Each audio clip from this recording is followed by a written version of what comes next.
matters anymore. Kill me! You're right. Since its first introduction in 1984, the Terminator has garnered a huge following. Owing to that large fan following, love, and support, the franchise has grown to include several movies and even TV shows. Over the years, we've received more than one version of killer robots from the future, and in today's video, we'll be looking into the Terminators that we see in the 2008 TV series Terminator: The Sarah Connor Chronicles. This TV show disregards Terminator 3 and follows up the story of Terminator 2: Judgment Day. So if you're curious about the killer robots chasing after Sarah Connor in this TV show, then you should definitely keep watching. Starting off the list strong, we have... But before we go into our explanation, we have a very small request. If you like our content, please support us by subscribing to our channel. This is a small click for you, but for us, it means a lot. Thank you. Let's begin. Come with me if you want to live. Cameron. Better known as Cameron Phillips, this reprogrammed Terminatrix was sent back in time from the year 2027 to protect John Connor and his mother. We see her only in the TV show, although it would have been really cool to see her appear somewhere else too. When she first shows up in John's life, she's an infiltrator with a mission to integrate herself into John's camp. However, once that's done, she acts as the protector. She's one of the first Terminators that comes with a lot of additional features that make her a lot more human, such as crying, eating, and feelings. She also has a full-color HUD, which is a great improvement from her previous models. While it is true that her physical capabilities are a bit diminished in comparison to other Terminators, she's far more flexible than the rest. The sacrifice of overall mass and reach ends up acting as a perk when you add on this flexibility, because what we get in the end is just pure, raw strength. Unlike all the Terminators we've seen before, Cameron actually has a mastery of Eastern martial arts, which is very evident in all of her fights. She relies on tried and tested techniques more than the brute force we usually see Terminators employ. She's also a great tactician, as we've seen her use the surrounding environment to her advantage to defeat her opponents. In her first appearance in the pilot, she used an electrical fuse to force her opponent offline, which was an incredibly smart move. Thanks to her superior combat programming and capabilities, she's able to destroy, defeat, or disable several enemy Terminators with ease. If you're curious about her class, well then, in one promotional poster of the series, we learned that Cameron falls under Terminator class TOK 715. But if you want to simplify it, you can say that she's a T900. These are endoskeleton-based Terminators that were designed by Skynet. They come with this added feature, which makes the Terminator believe that it is truly a human, hence helping with infiltrations. As for Cameron, the cybernetic tissue that covers her Terminator endoskeleton is actually based on Allison Young, an old comrade of John Connor. This was done so that she could easily infiltrate John's camp, posing as Allison when she was still working for Skynet. We can assume that after she switched sides, she was either given the name Cameron or chose it herself. Either way, Cameron is vastly different from all the Terminators, as she's the most realistic cyborg yet. She has a highly detailed programming for social behavior, which, as you can guess, makes her an extremely adept infiltrator. It's great that she's an ally, because having her as an enemy would really end up becoming quite a colossal problem. Cromartie. Cromartie is the Terminator who's sent to 1999 to kill off John Connor. A lot of shenanigans happened, and he was unable to resume his main mission for quite a while. In 2007, he was able to continue with the mission, but never ended up completing it, because in Season 2, Sarah, John, and Derek ambush and destroy Cromartie. Sarah went out of her way to destroy his main CPU. But, like most villains, he was not laid to rest. A few days later, James Ellison, the head of security of the company Zyracore, dug his body out and gave it to Catherine for analysis. Cromartie's endoskeleton and processors were incorporated into the artificial intelligence named John Henry as a task under Project Babylon, and that's how Cromartie's legacy was carried on. Now, you might wonder why he's so important. He's just a Terminator, right? So why is he important? So, Cromartie is the first ever endoskeleton-based Terminator in the entire film or television series who we see speak after being stripped of the cybernetic tissue. He's also the first one to change his appearance despite having non-mimetic polyalloy in his system. He's a Terminator T-888. T-888s are a variation of the fan-favorite T-800, and the T-888s were mass-produced by Skynet for the purpose of infiltration. In comparison to the T-800, T-888s are much faster, stronger, and far more resilient. They can also run at incredible speeds and grab onto fleeing vehicles with surprising ease. A T-888 has an endoskeleton with a new arm and leg plate design and a totally unique armor plating on its back, which the T-800 did not have. These T-888s also have thigh blades, which we often see used to decapitate humans. Just like the T-800, T-888's endoskeleton is made of a hyperalloy made of coltan, which gives these T-888s a resistance to heat. Unlike the living flesh sheath present on T-800, which may age or die eventually, the living flesh on T-888s has superior regenerative abilities and is not prone to damage. Catherine Weaver. Originally, Catherine Weaver was no Terminator, right? Then why is she on our list? Well, let me explain. After the Judgment Day, on John Connor's orders, the USS Jimmy Carter was tasked to dock in a Skynet-controlled territory. On a search sweep conducted by the soldiers, they came across this mysterious box. Although John Connor did not want the box to be opened, the soldiers disobeyed the orders and opened the box. The box contained a T-1001, a liquid metal Terminator. Good. Now, one of the officers of USS Jimmy Carter tried to hurt the Terminator, but the Terminator took her form and escaped. We can assume that the Terminator went back in time and replaced Catherine Weaver to take her place and create an AI that would be sympathetic to humans, hence helping the human resistance gain an advantage against Skynet. Now, the T-1000 series is a Terminator series that was produced by Skynet in 2029. Unlike other infiltrator models, this Terminator is fully autonomous. They have mimetic polyalloy, which is this swanky liquid metal which allows them to change into any shape they touch as long as the size is similar. While that is a very handy-dandy thing to have, the T-1000 series cannot create any conventional weapon just like that. Usually, they originally form primitive weapons, like hooks, knives, etc. The main target of the T-1000s is to impersonate people until they find the target they are after. And yes, you're right, Catherine Weaver, the Terminator version, is pretty much the same as the killing machine John and Sarah were chased by in Terminator 2. In the TV show, we soon learn that Skynet had no idea that Catherine Weaver was replaced by a T-1001. Skynet sent a T-888 to kill Catherine, which, as you may have guessed, was not at all possible because T-1001 is a far superior model. We also saw Weaver demonstrate the ability to detach portions of her body, as the eel in her office is actually a part of her. She can also decrease her size to make a sheet of metal, which she used to protect John, Sarah, and James Ellison when they were being followed by a drone.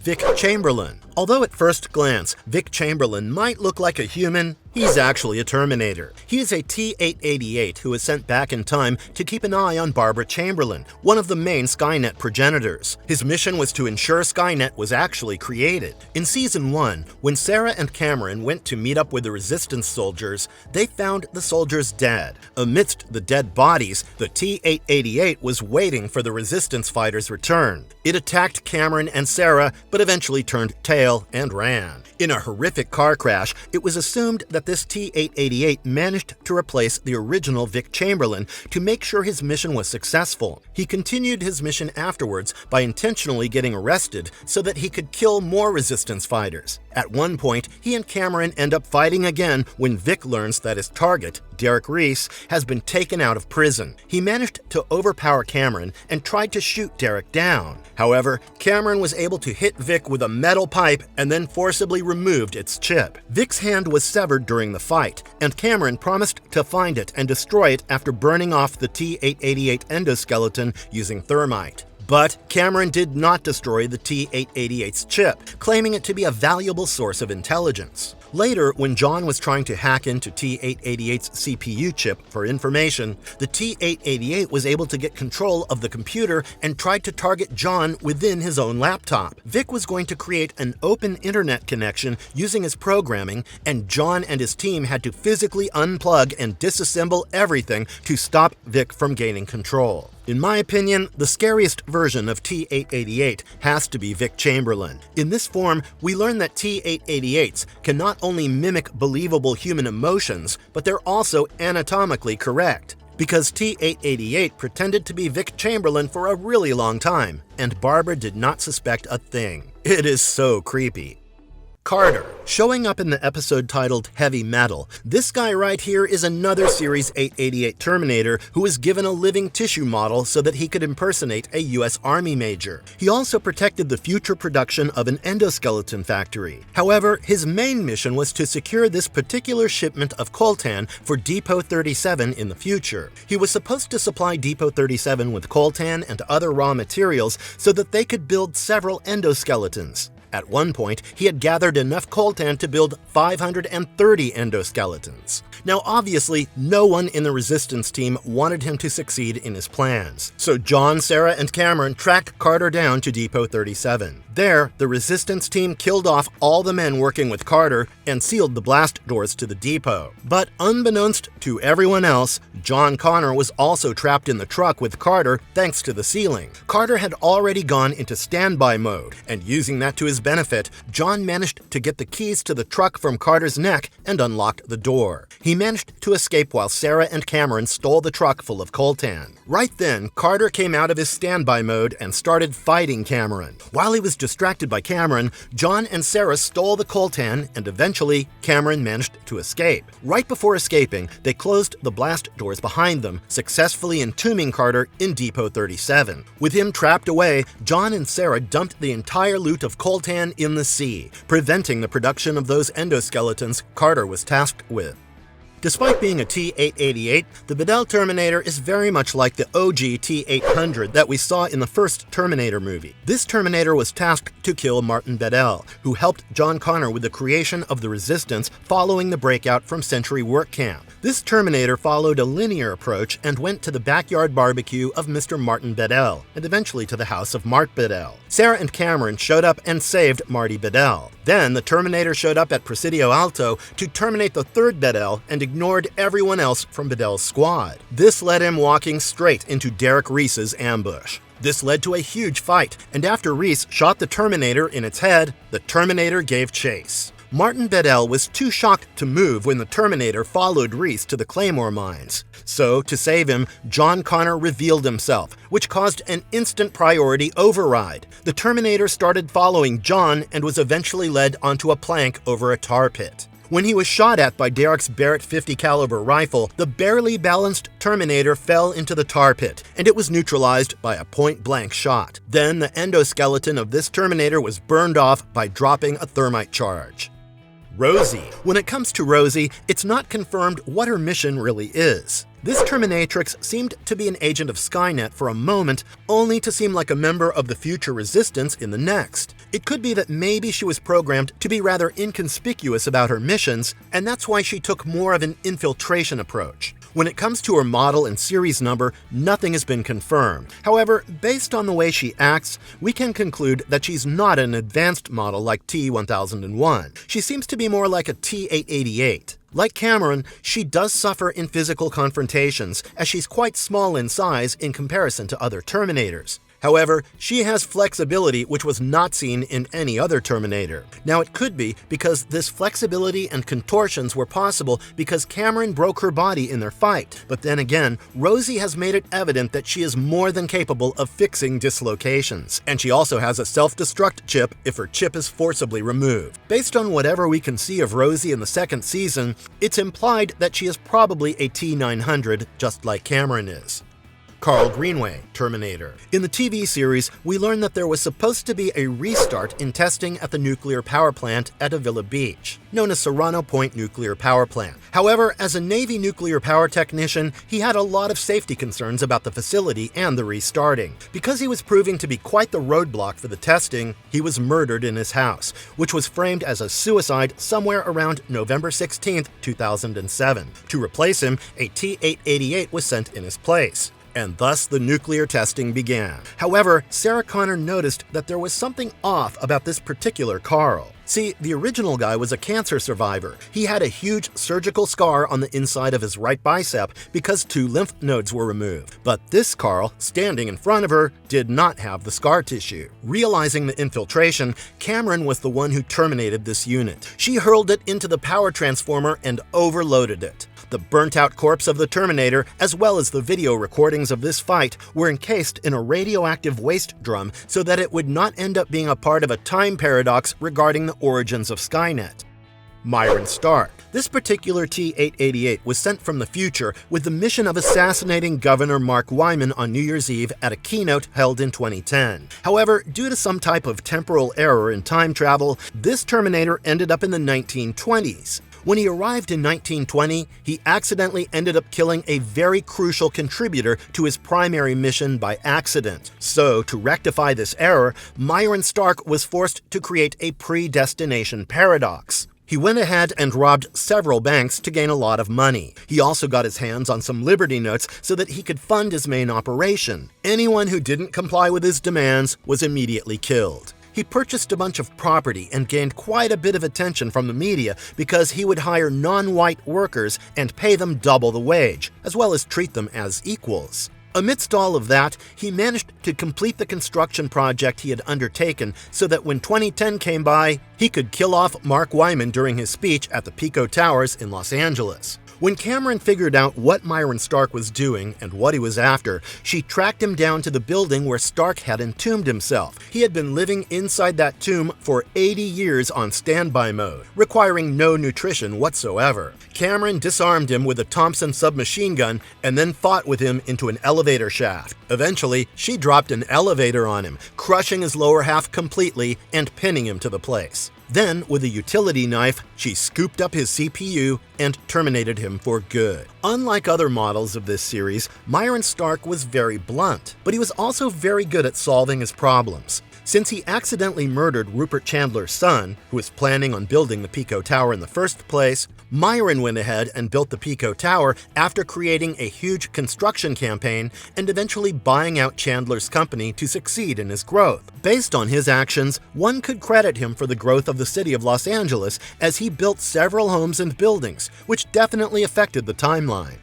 James Ellison, Terminator. As we've mentioned before, James Ellison is a former FBI agent who currently acts as the head of security for Xyricore. He at first wanted to take in Sarah Connor for the bombing of Cyberdane, which claimed the life of Miles Dyson, as well as for the 1999 bank robbery. But eventually, he accepted her truth about the cybernetic attacks from the future and became an ally of the Connors. When Skynet eventually determined that Ellison's knowledge about them was a threat, it issued a specific human replacement Terminator to take its place. The first thing this Ellison Terminator did after stepping out of the time displacement sphere was to murder Peter Myers to take his clothes. When it eventually reached Ellison's place, the Terminator was just about to attack him when Cromartie showed up out of nowhere and destroyed the Terminator by stabbing it with a metal pole and ripped out its power source. Cromartie did this because it believed Ellison would be its best bet to reach the Connors and left with the deactivated Ellison Terminator's body. However, because there was a crowd present that saw the Ellison Terminator take a life, the real Ellison was thrown in jail. With how inefficient this particular Terminator was, I know it would be hard to take it seriously as a deadly threat. However, this one is the only inefficient one of the bunch, so we can give it a pass. This Terminator also seemed to have a hard time breaking down doors, which is bizarre because even older Terminators didn't have that problem. So we can kind of assume that perhaps this Terminator is older than a T-800. But why would Skynet want to replace Ellison with such an old Terminator instead of eliminating him in the first place is not clear. It could be because Ellison's Terminator would be used to get closer to Catherine Weaver, who Skynet at the time didn't know was a Terminator and was suspected of leading the cyborg resistance.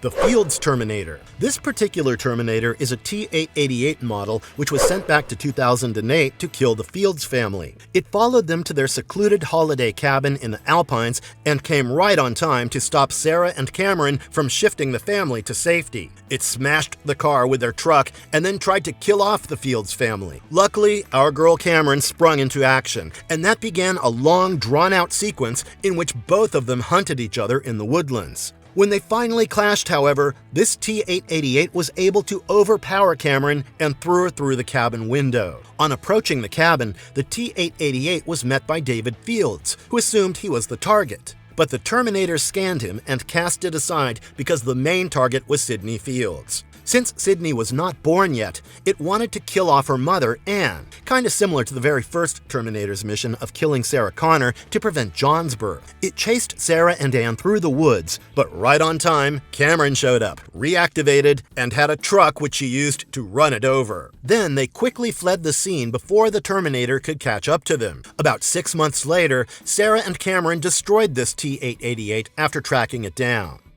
Water delivery guy. Skynet had no idea that Catherine Weaver was replaced by a Terminator, so it sent a 888 after her, disguised as a water delivery guy. This Terminator approached the Weaver estate and murdered the guards quite promptly. It then killed the nanny, Debbie, mid-greeting with a shot in the head. It then went through the building room by room until it found an active phone on the coffee table. Using this phone, the 888 managed to track down Savannah Weaver to the garage, but she was not alone. John Connor was down there guarding her. The 888 immediately shot at them, but it was attacked from behind by Sarah and Cameron, who successfully disarmed it. However, this T-888 was far stronger than Cameron, and managed to disable her by throwing her into the wall. It tried to get to Savannah, but didn't manage to because it was attacked by Cameron and Sarah, giving John and Savannah enough time to run away. The Terminator returned to its safe house empty-handed and repaired itself. Then they went to a local gun store to get silencers for them. After its guns were outfitted, it made its way to Zyra Corporation